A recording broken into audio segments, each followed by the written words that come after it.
Let's not sit around for Obama, Mr. I can do whatever I want, who thinks he's invincible, to protect us. Let's take a look.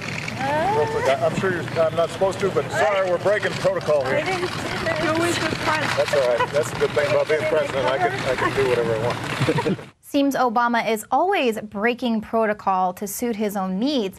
That announcement, that comment came just shortly after the White House announced that it would once again be extending the employer mandate, delaying it for another year. So, of course, that is just simply to ease the political tensions that are going to come with this year's election. And, of course, this employer mandate has been changed once again without any input from Congress. Generally speaking, you get past the next election by changing your policies, by announcing new initiatives, but not by wantonly changing the law lawlessly.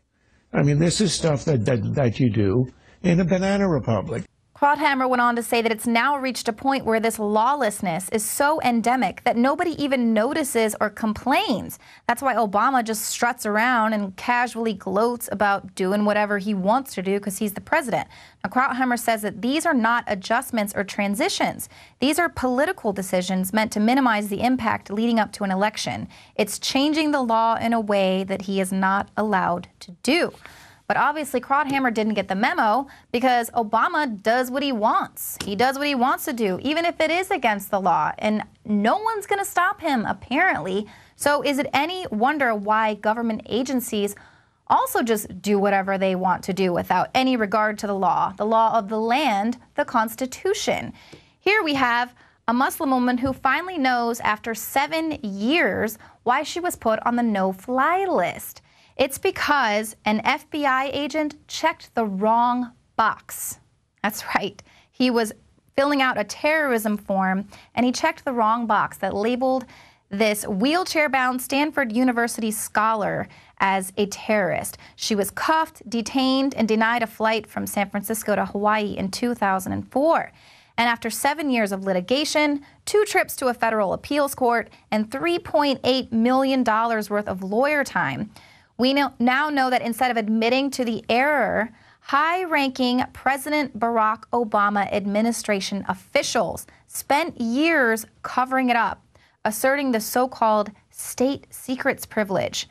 In his declaration, Eric Holder assured the judge that the government wouldn't be claiming national security to conceal administrative error or to prevent embarrassment, but that's an assertion that we now know is impossible because we have the facts.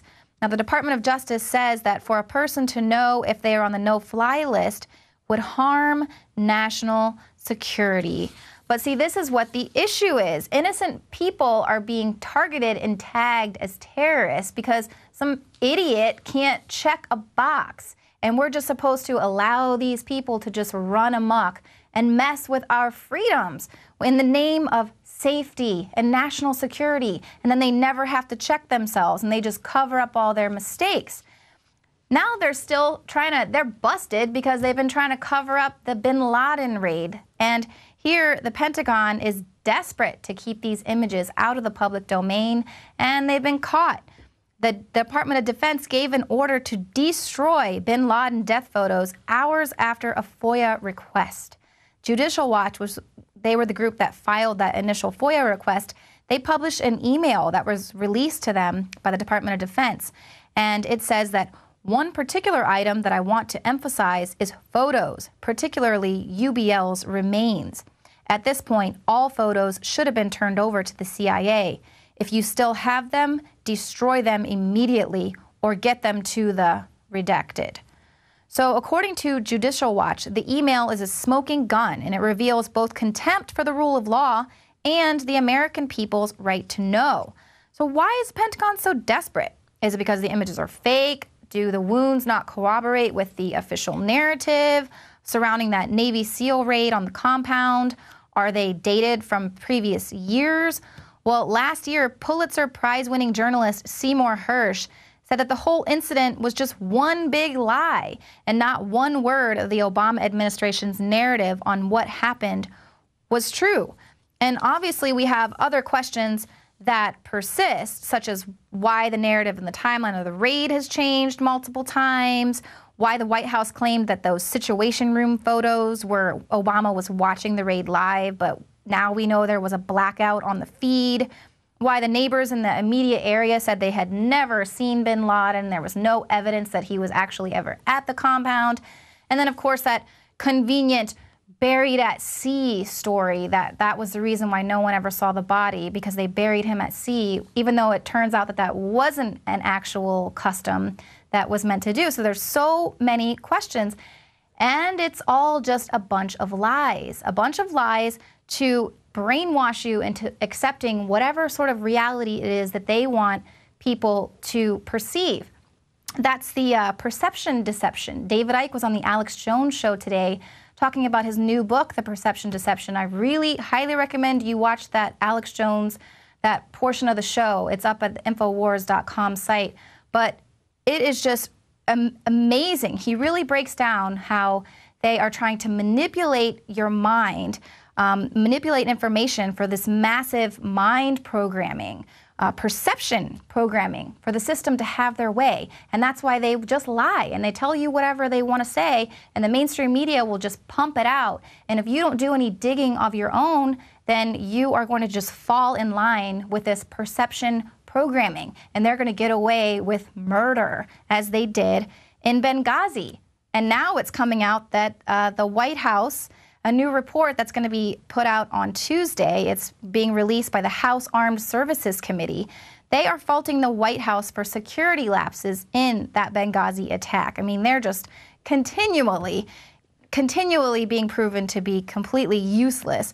Now, they say the White House officials either failed to comprehend the situation in Benghazi, or they ignored the dramatically deteriorating security there while preparing for the September 11th anniversary.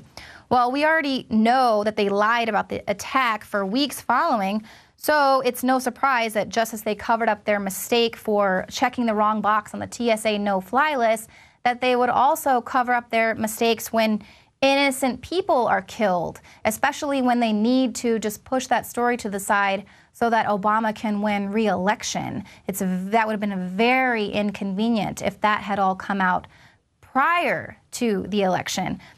Basically, believe nothing they say. Everything that comes out of the controlled media must be scrutinized for spin. I mean, it is time to break through this perception deception. They are armed, they are ready, they are coming after, they are gearing up for war against the free man and free thinkers. So it is time for all of us to stay in attack formation. Symbols are powerful, and the globalists have hijacked the symbols of America. They've turned them into their own symbols. Well, we are restoring the idea of the true republic, not the counterfeit globalist empire, by promoting the icon George Washington and others. That's why we're rolling out an 100% made in America line of incredible pro-liberty apparel. We are repopularizing liberty.